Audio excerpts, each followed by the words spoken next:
안녕하십니까. 고고TV 여명입니다. 모두 건강하시고 행복하시고 주말인데요. 어디 산이라도 가시고 운동도 좀 하시고 그러셔야 됩니다. 방구석 정치가 되시면 절대 안 됩니다.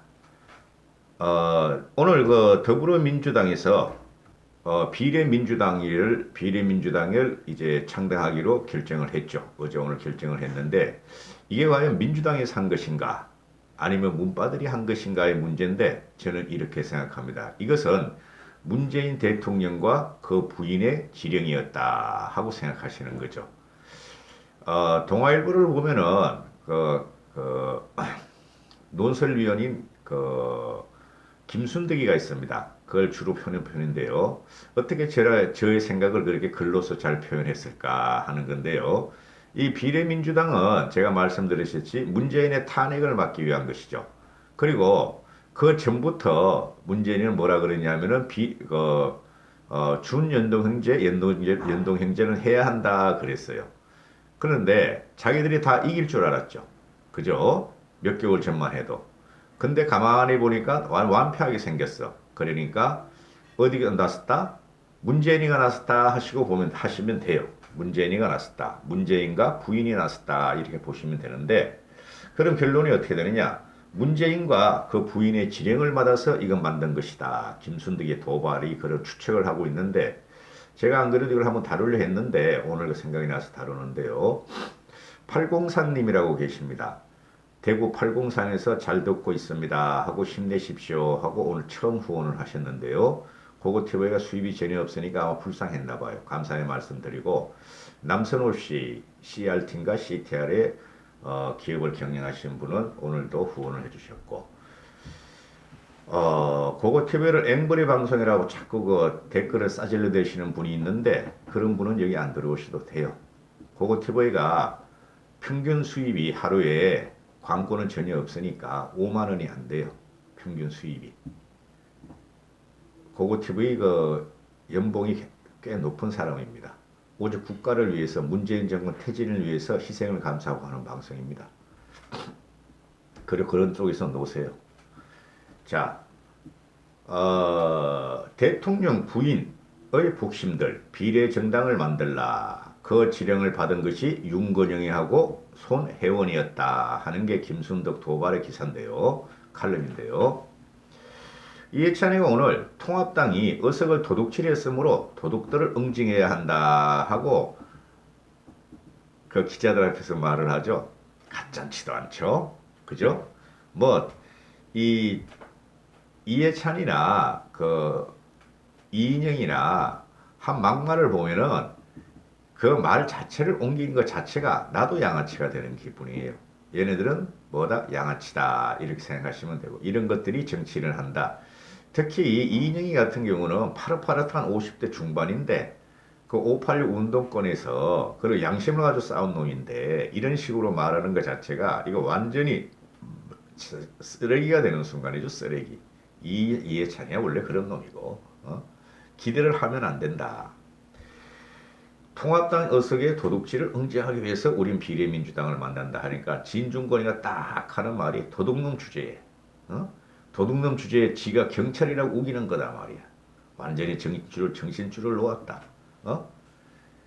옆집 사람이 마트에 들어가서 물건을 훔쳐서 그에게 도둑놈이라고 온갖 욕을 다 퍼부어댔는데 옆집 사람이 도둑놈이라고 온갖 욕을 퍼부어댔는데 가만히 보니까 그놈이 자기보다 더 부자가 될 것 같으니까 참을 수가 없어. 그놈보다 부자가 되려고 더 큰 것을 훔치려고 한다. 하여튼 진중권에게 이번 따라갈 수가 없어. 그럼 마트 주인이 얼마나 황당했을까? 이게 마트 주인이 누구죠? 국민입니다. 국민들이 얼마나 황당하겠어요? 그 미래한국당을 차리니까 뭐 쓰레기 정당이다, 페이퍼 정당이다, 양아치다, 꼼수다, 있어서는 안 될 정당이다, 오만 비난을 당하고 욕을 퍼부어대더니 이제 저희가 더 크게 도둑질을 하겠다 그래? 그럼 국민들이 과연 응징을 할까요, 안 할까요? 이 응징이 과연 미래통합당으로 올까요? 한번 보시죠. 국민이 경찰입니다. 그죠? 국민이 경찰이에요. 자, 김순덕의 도발로 가보죠. 김순덕의 도발. 내 이 여인의 쓰는 칼럼을 상당히 좋아하는데요. 음, 그냥 읽어 드릴게요. 이게 좀 깁니다. 제 해설을 붙여버리면 또 20분이 넘어갈 것 같아서 읽어 드릴게요. 돌아온 친문 패권주의, 비례정당 꼼수가 대수냐 하는 게, 그 제목이고, 부제목이 대통령과 그 부인의 복심들이 비례정당을 만들었다 하는 거예요. 읽기도 그렇고 그러네요. 이거를 읽으면 너무 딱딱하고. 자, 윤건영과 손혜원이가 왜 비례정당을 치고 나왔을까 생각을 해보자. 그죠? 2월 21일 대통령의 복심이라는 윤건영 국정기획상황실장이 2월 21일 날 비례정당을 만들려고 치고 나왔다. 또 그 전날 2월 20일에는 대통령 부인의 절친인 손혜원이가 신호를 쏘아 올렸다. 비례정당을 만들자. 이게 과연 우연이었을까 하는 게 이제 어, 김, 김순덕의 이제 추측인데 이건 추측이 아니에요. 제가 말씀드렸죠. 탄핵만 하면 가야 한다. 그리고 어제 드디어 비례민주당을 선언했다. 그러면 뭐예요? 미래통합당이 비례정당 창당을 하면은 자기들 7석뿐이 못 가져가지고 비례정당은 뭐 27석을 가져간다. 26석을 가져간다. 그래서 민주당의 권리당원이 투표를 붙였다. 민주당 권리당원들이 찬성했으므로 우리도 비례정당을 만든다고 명분을 삼았는데 그러면은 윤건영이 뭐라 그랬어요? 비상한 상황이 벌어진다면 모든 가능성을 열어놓고 판단해야 된다 했고 손혜원은 당 외곽에서 민주당을 위한 비례정당을 만드는 것은 검토한다. 그 말을 한 지 3주 만에 딱 비례정당을 헤쳐먹었다. 이렇게 되는 것이고 2월 21일로 돌아가 보시죠. 2월 20일이면은 윤건영이가 서울 구로을에 전략공천을 받지 못한 때죠. 그죠? 그리고 대통령을 만나는 남자라고 해도 당에서 보면 공천을 고대하던 을의 위치였죠. 그죠?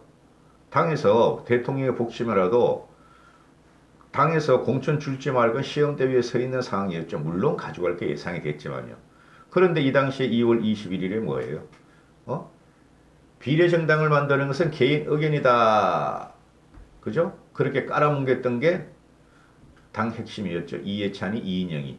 쥐들이 기자에 나와서도 그렇고 원내대표 연설에 나와서도 이인영이가 비례정당은 안 만들겠다. 비례 한국당이 말이지 페이퍼정당이고 국민을 속이는 위성정당이 어쩌고저쩌고 했던 놈들 아니에요.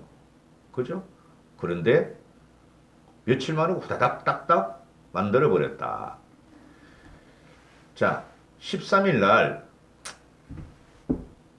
윤건영이가 전국 전망과 청와대 구상을 밝힌 내용을 한번 보시죠. 윤건영의 말이 청와대에 7년 넘게 계셨는데 이번에 국회 입성하면 당정청을 잇는 가교 역할을 할 것 같다라는 진행자의 말에 윤건영이는 아주 중요한 포인트다. 집권 후반기가 될수록 당정청의 긴밀한 협력이 이완되는 현상이 나타날 수밖에 없다. 당선된다면 나에게 충분히 역할이 있을 것으로 보고 진행자의 말이 아주 중요한 포인트라고 한다. 당정청의 긴밀한 협의라는 부분이다. 그게 뭐야? 당정청. 그죠? 비례민주당. 얘가 뭐 하는데? 이 말이 뭐예요? 당정청의 긴밀한 협조. 할 게 뭐야? 지금 지가 국회의원도 아니고. 그죠? 그리고 이제 공천받아서 구로울에서 뛰고 있는데 지가 뭔데? 일개 후보자 입장에 당정청을 끌고 나와. 그게 비례정당이라는 거죠. 당과 정부와 청와대의 밀명을 받았다는 것을 암시를 하는 거고 그리고 문재인이가 국회로 들어온 까닭이 그죠? 여기 뭐야 청와대에는 국회의원 출신인 대통령 비서실장 노 씨도 있고 그 다음에 정무수석 강 씨도 있는데 얘네들이 항상 하는 뭐예요? 대통령의 뜻을 국회의 민원을 대통령에 잘 전달하겠다. 이런 거였죠.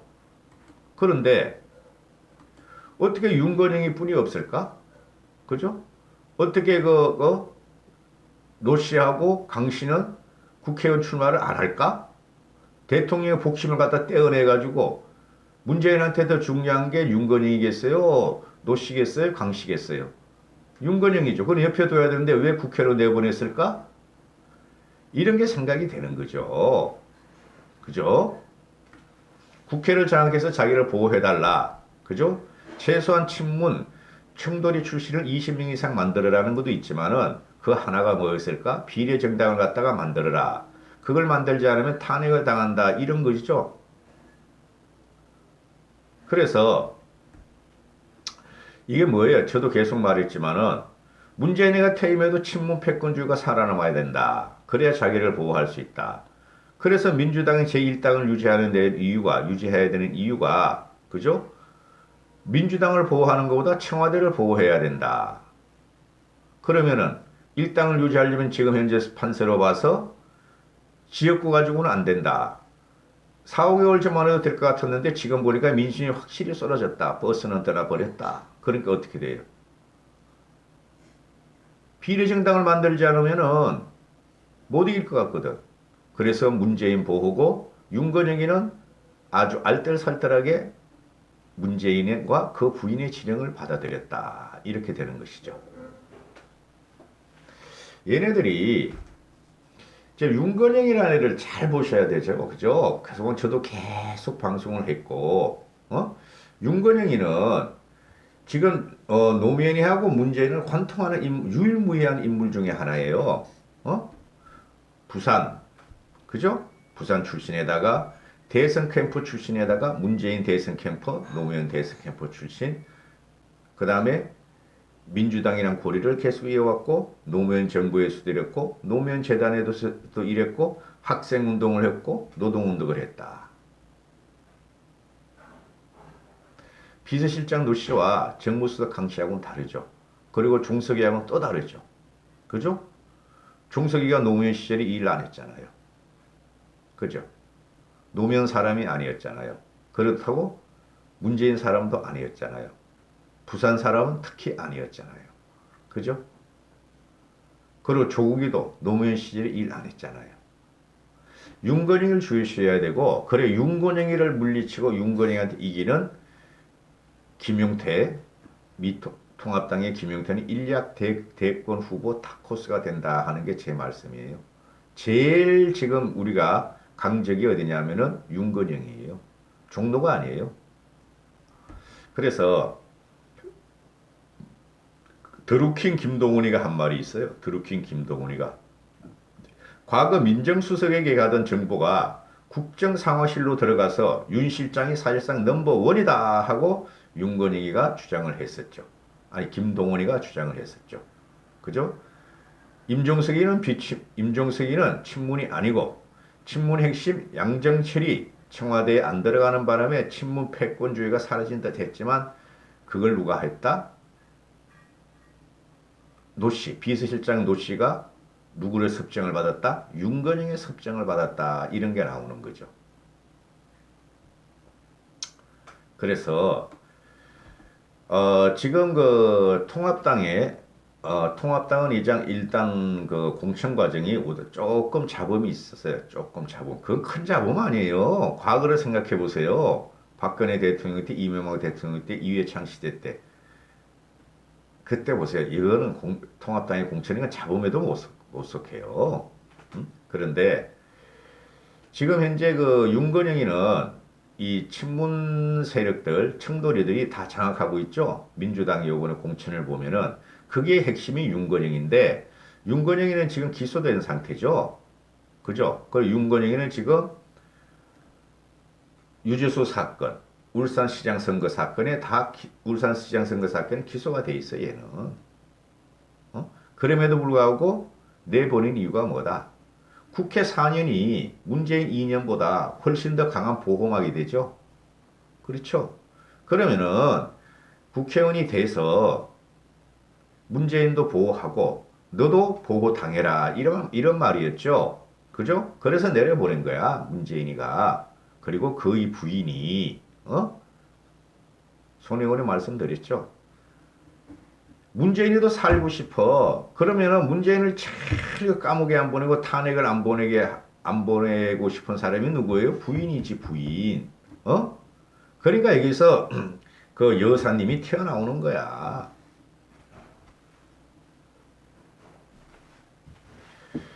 이 문재인이가 전문에 한 말이 있어요. 그죠? 나는 퇴임 후 조용히 잊혀지고 싶다.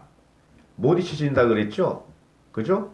문재인이 갈 곳은 그곳이 아니라 사각형이 딱 친, 그죠? 조망대도 있고, 그죠? 밤마다 비치는 조망대도 있고, 새끼 밥을 꼬박꼬박, 그죠?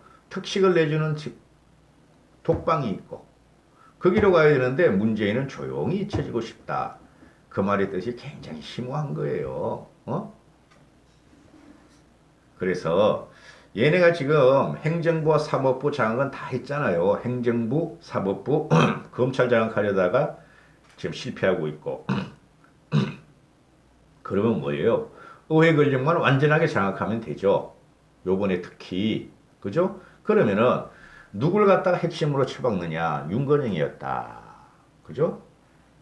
그래서 윤건영이 같은 청돌이들 20여 명하고 한 30명 요번에 공천 되는 것 같아요. 하고 또 친문 운동권 또 30여 명 하고 그죠? 60명만 6, 70명만 딱 자기들이 당선만 되면은 문재인의 탄핵을 막고 문재인과 여사님을 보호할 수 있다 그러는데 웃기지 말라는 거지. 보호할 수 있는 게 웃기지 말라는 거지. 어? 일단은 요번에 하여튼 무조건 문재인은 쳐져요. 국민의 사의를 총선에서. 내 통합당의 그 공천 파동을 보면서 김영호와 김미균 파동을 보면서 내 솔직히 이거 때려치우려고 그랬어요. 이거 유튜브. 아무리 바른 소리를 하고 아무리 분석을 해줘도 박바들이 안 돼. 박바들 때문에. 그런데 이번에 이 총선이란 것은 뭐 모든 사람이 그런 생각도 하고 그렇게 하는데 윤건영이 내려가고 윤건영이가 들어가서 비례민주당을 지금 주도했다고 보는 게 제 생각이에요. 어? 더불어민주당 애들이 주장한 게 아니고 윤건영이가 주도했으면 누구야? 문재인이가 주도했고 그 여사님이 주도를 했다. 지들이 살려고. 응? 그래서 총선 승리가 더 절박한 것은 더불어민주당 애들보다 대통령과 부인 여사님이다. 이렇게 되는 것이죠. 그거를 윤건영이가 철두철미하게 지금 그 밀지와 밀명을 수행하고 있다. 이렇게 되는 거죠. 그래서 얘가 지금 윤건희가 한 말이 또 있죠. 국민이 명령하지 않은 탄핵은 월권이라고 강력하게 반발을 하고 있죠. 언론 인터뷰에서 국민이 명령하지 않은 탄핵은 월권이다. 그죠? 그리고 손혜원이도 아이고 뭐 대통령을 탄핵하다 웃기지 말 이런 거 나오고 있죠. 누구 보호해요 얘네들이? 윤건영이는 대통령, 우리 손혜원이는 그 여사님을 보호하고 있죠. 이 희한하게 딱딱 맞아떨어지지 않습니까? 이게? 그래서 반드시 얘네들은 일당이 돼서, 그죠? 지금 비례민주당을 가져오려고 하는 것은 일당이 돼서 국회의장을 지들이 가져가겠다는 소리죠. 그죠? 그리고 의사봉을 갖다가 탄핵 의사봉을 못 두드리겠다는 소리지. 그래서 우리 통합당 중심으로 한 야권이 무조건 일당을 가지고 압승을 해야 돼요. 그래서 의사봉 딱 잡고 탄핵 의결할 적에 땅땅땅. 그 다음에 공수처법 뒤집을 적에 땅땅땅. 그죠? 악법 뒤집을 적에 땅땅땅. 이래야 되는 거예요. 그래 절대절명에 지금 그 전쟁이 이제 시작됐어요. 30일 남았으니까. 그래서 지금 이거죠. 자, 비례정당을 갖다가 누가 먼저 차관을 했을까? 비례정당을. 더불어민주당이다? 얼마 전까지는 이해찬이 안 한다 그랬잖아. 불과 일주일 전까지만 해도 누가 차관을 했을까? 문재인이다. 비례민주당 창당의 생각은 문재인이고 거길 갖다가 전이 들어뛴 게 누구다? 윤건영이하고 손혜원이다. 이렇게 해야 되죠. 그죠? 이게 뭐 원고에 반도 못했는데요. 이까지만 하겠습니다. 감사합니다. 고고TV 여명이었습니다.